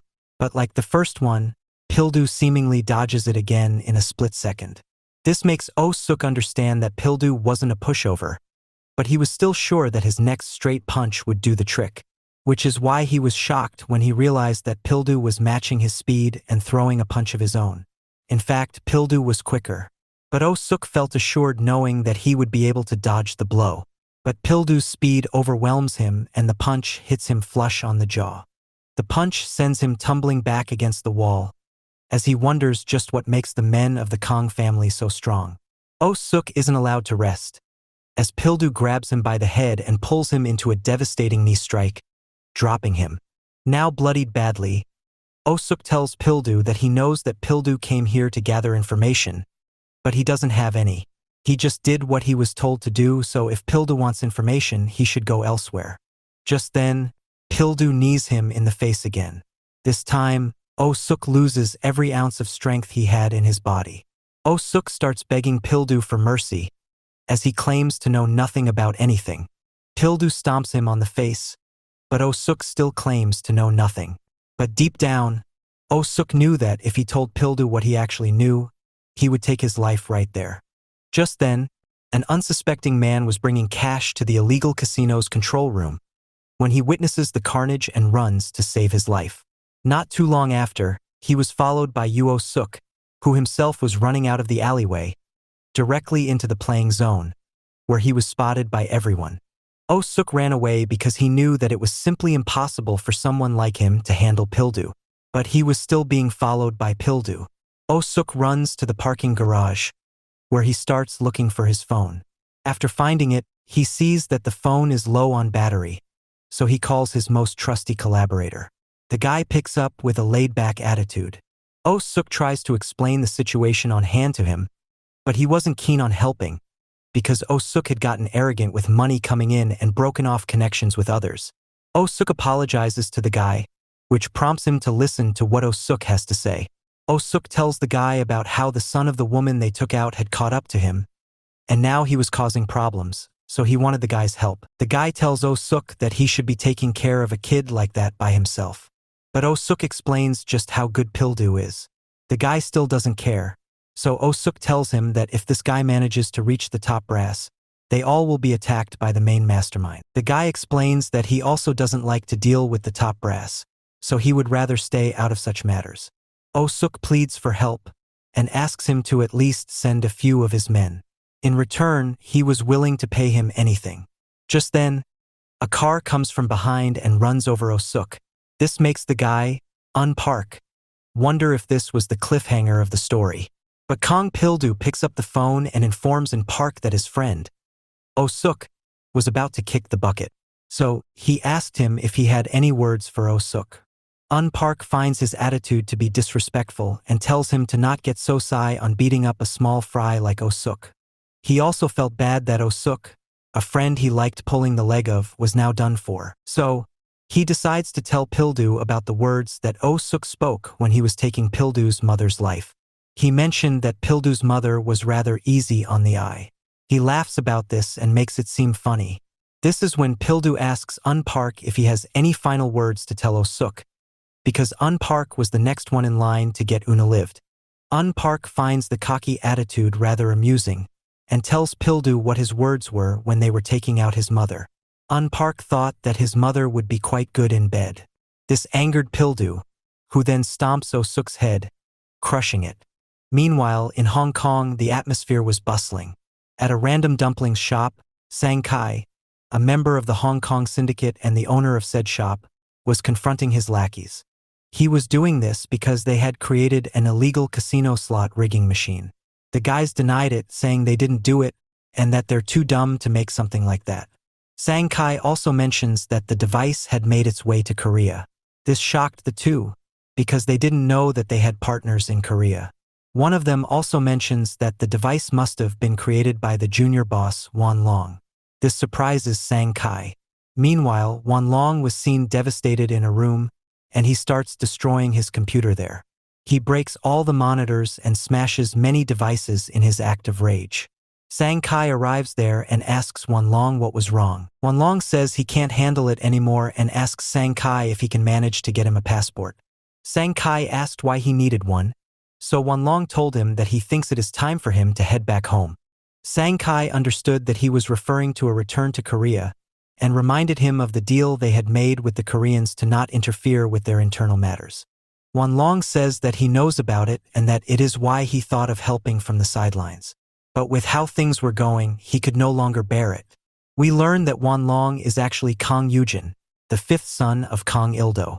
He sobs as he wonders if he is feeling this bad from here. What was Kong Pildu going through? The story then goes into a flashback where we see the Hong Kong city dock. There, people were inspecting the stuff that had arrived. The guys there realized that there was still one left to be checked. They decide to go check it before the people from the bureau arrive and ruin it for them like they always do. However, they do find the packaging a bit suspicious with the blood splattered over, but it was something that came straight from Korea, so they decide to open it anyway. Opening it causes a foul smell to fill the area, but they still go ahead to check on the thing. But what they see in there scares the heck out of them. The guys then run off to tell a younger Sang Kai, who was the vanguard of the Hong Kong triad, about what they had seen, and that he should come look at it himself. Sang Kai goes over there and he doesn't understand why they were freaking out. The guys tell him how there was a fiend-like creature inside the container. Sang Kai wasn't scared and asked the guys to open it for him to see. They do so, and this happened to become the first time Sang Kai met Kong Yujin, who came charging in like a ferocious animal. His first impressions of Yujin was that of an untamed beast, who dug his teeth into his skin and was refusing to let go. Kong Yujin's white hair and red hair only reminded Sang Kai of a wolf puppy. Back in current time, Sang Kai and Kong Yujin were having food together. Sang Kai asks Yujin if he had lost his appetite, to which Kong Yujin says no. Sang Kai then tells him to try out the food, because it was prepared by one of their fam, who woke up early to make it for Yujin. He tells him the meatball in particular was good. Yujin notices that Sang Kai was drinking and points it out, but Sang Kai tells him to not worry about that and focus on himself. Yujin then tries out the food for himself, while Sang Kai asks him if he is all set to go. Yujin tells him that he is, and that he does not need to pack anything extra, as he can just buy the things he needs. After trying the food, Yujin tells Sang Kai that the food was indeed as good as he had touted. Sang Kai thinks that it is only natural for him to like it, because it is Yujin's comfort food. He thinks that the taste of homely food never changes, and Yujin agrees with that. After eating, Sang Kai suggests Yujin stop staring at him and just get going instead of giving him the wrong idea. Yujin obliges, but before leaving, he tells Sang Kai that he is aware of his health condition from his prescription, so he thinks Sang Kai should tone down the drinking. Sang Kai felt offended by that. He tells Yujin that he has given him more of a headache than any alcohol while he was here. He mentions when he tried to pat the dog of the dumpling shop owner, which turned out badly for him as the dog bit his hand. If the bite was a bit higher, Yujin could have lost his life.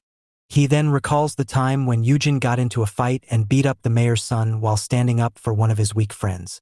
The aftermath of that was dealt with by Sang Kai, and it was a hellish experience. He is still reminded of that incident through nightmares sometimes. Sang Kai thought Yujin would mellow down as the years go by, and he grows up, but he only became more rouge. Every day, Sang Kai would have to worry about Yujin's whereabouts and wonder if he had gotten into a fight and got himself into trouble. Not a night would pass without Sang Kai being worried to the brink of insanity. So he drank and drank to match the headache that Yujin was already giving him. This is why he finds it quite hilarious that Yujin is telling him to quit drinking. He yells out at Yujin, telling him that he has no idea what he is speaking of, because he does not know what Sang Kai had to go through. So he should just shut up and mind his own business. Yujin starts walking away when Sang Kai calls out to him by his Chinese name Long Wan. He tells him that there would be no place back home for Yujin if he messes up in Korea again. In fact, he tells Yujin to just go and live in Korea forever, because that would allow him to live a life in ease. Sang-kai finishes off by calling Yujin an ungrateful brat. As Yujin walks away, one of the workers at the shop calls out to him and tells Yujin to not mind what Sang-kai was saying, because he surely did not mean it. Yujin tells him that he knows that this is Sang-kai's way of showing affection. But the guy tells him that this time it was a bit different. He gives Yujin a packaging and tells him that ever since Sang-kai has learned of Yujin's intention to head to Korea, he did not sleep and prepared a lot of food for Yujin, because he was worried that the Korean food would no longer suit Yujin. The guy tells Yujin that he should already know by now that Sang-kai might act tough, but he is a soft person on the inside. Yujin is fully aware of that. Not for a moment had he forgotten about how Sang-kai was the one who took him in and brought him up when he was abandoned by everyone else. So, before leaving, he calls out to Sang-kai, calling him father, and promising him that he will be coming back home soon. These words made Sang-kai emotional as he tears up a little. Outside, one of the other family members, Shu, was waiting for Yujin. He tells Yujin that all the family members have gathered to greet him off. Yujin did not really like that idea, because he was basically going on a small trip to attend to business. But Shu insisted that they all greet him off properly before Yujin goes back home. Yujin corrects Shu immediately, saying home is a place where one's family is, and where one feels safe. So for Yujin, home was Hong Kong, where Sang-kai and his family were present. The place he was going back to was far from home. In fact, it was the place he had escaped, the place that felt like hell. But this time, he was going back on his own terms to do things his way. Meanwhile, at a hotel in Korea, a man inquires if everyone is present in that hotel. The hotel manager says that they were, and asks if this guy was also a part of the group. The guy says that he is in a way. The manager says that he finds it quite odd that they have rented an entire hotel for themselves, but it must mean that they are super rich. Anyway, he wants the man to get his work done quickly. As they were about close to the hotel, the man, Kong Pildu, assures the old man that he won't be taking too long to get the job done.